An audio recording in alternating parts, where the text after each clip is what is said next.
de retour avec Julie Cardinal, présidente des résidences funéraires Gigi Cardinal. Comment ça va, Julie? Ça va très bien, merci. Bienvenue à l'émission La Voix du succès. Merci de l'invitation. Pourquoi une résidence funéraire? Expliquez-moi ça. Je pense que c'est familial, donc ça fait quand même un petit bout de temps que vous faites ça aussi. C'est familial. Mes parents ont acheté l'entreprise en 1973. OK. Et puis, on a été élevés là-dedans. On a grandi là-dedans. Alors, c'est sûr que mon père nous avait dit de rien prendre. Quand vous étiez jeune, ça vous a fait pas peur, les morts? Je sais pas. Non. Non? Les parents de mes amis, peut-être oui, mais moi, non. Parce que moi, j'étais voir une fois mon grand-père, puis je l'ai vu, puis je pense que j'en rêve encore aujourd'hui, après 15 ans. Hein. Ah oui, c'est impressionnant. Ben oui, surtout quelqu'un qui décède, puis c'est surtout de le faire passer, c'est l'embaumement. Là, aujourd'hui, il y a toutes sortes de manières aussi. Donc, c'est familial. Donc, il y a votre frère, je pense, tantôt qu'on parlait, puis il y a toi qui est là. Puis les parents sont encore là ou? Ma mère est pas mal retraitée. OK. Mais elle a encore un pied dedans. Elle vient faire son tour. OK. Elle aime ça. Mon frère et moi sommes présents. Et puis l'autre génération commence, sont en formation. OK, là, c'est les enfants. Mais tu n'avais pas étudié là-dedans. Tu avais étudié en administration? Administration des affaires, oui. OK. Finance, marketing. Puis qu'est-ce qui a fait que tu as switché avec le business familial? Bien, c'est concours de circonstances. Mon père a perdu un employé. J'ai simplement rempli le poste. OK. Parce que c'est sûr que quand on grandit là-dedans, on entend tellement parler qu'à un moment donné, on veut voir ailleurs. Et puis là, j'ai vu l'entreprise sous une autre facette. OK. Puis là, tu as décidé, bien là. Là, j'ai sauté à pieds joints. Puis en plus, là, tu l'as innové. Surtout des fois, comme moi, j'ai ma fille qui est avec moi. Puis c'est sûr qu'à un moment donné, ça prend ma business. Bien, on va faire monter ça parce que les réseaux sociaux, Internet, il y a toujours de la nouveauté qui sont là-dedans aussi, tu sais. C'est ça. Mais quand je suis embarquée, c'est là qu'on a ouvert la deuxième entreprise parce qu'on a une place à Dorval. OK. Et puis après, on a ouvert à la Chine en 97. Après l'entreprise, justement, on était filmé dans ton salon. On va aller voir ça. Merci.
C'est vraiment impressionnant. Puis c'est gros, mais je vois que vous avez plusieurs services parce qu'il n'y a pas juste le salon. Il y a un service, après ça, de buffet, il y a une réception. Expliquez-nous ça un petit peu. On a l'idée d'avoir tout sous le même toit. OK. Alors oui, il y a les salons, il y a les salles de réception, il y a la chapelle. Dans la chapelle, il y a même des columbariums pour ceux qui veulent avoir une place permanente. Un columbarium? Columbarium. C'est quoi ça? C'est quand ça marche pas en hiver, un columbarium? C'est un espace où on met des urnes. Ah, OK. De façon permanente ou de façon temporaire. OK.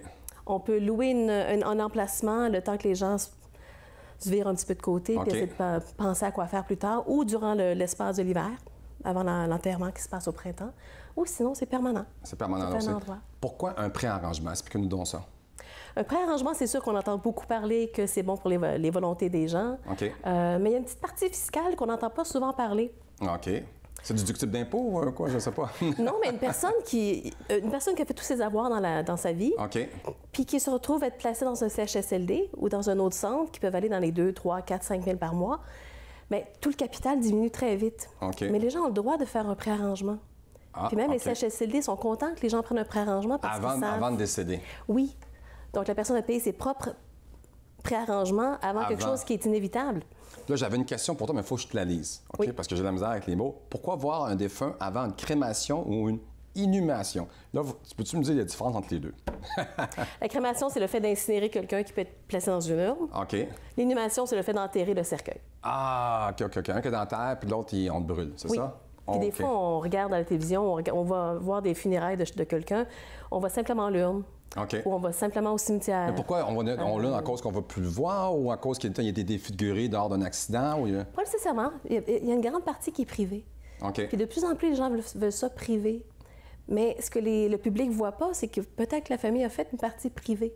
c'est possible de voir la personne avant la crémation. Avant, oui, c'est ça, quelqu'un qui n'avait pas vu depuis longtemps. Quelqu'un qui choisit un cercueil fermé peut voir la personne. On parle du noyau familial, la famille immédiate. OK. On a une question pour toi, une question de la semaine. Oui. Partenariat, pour et contre.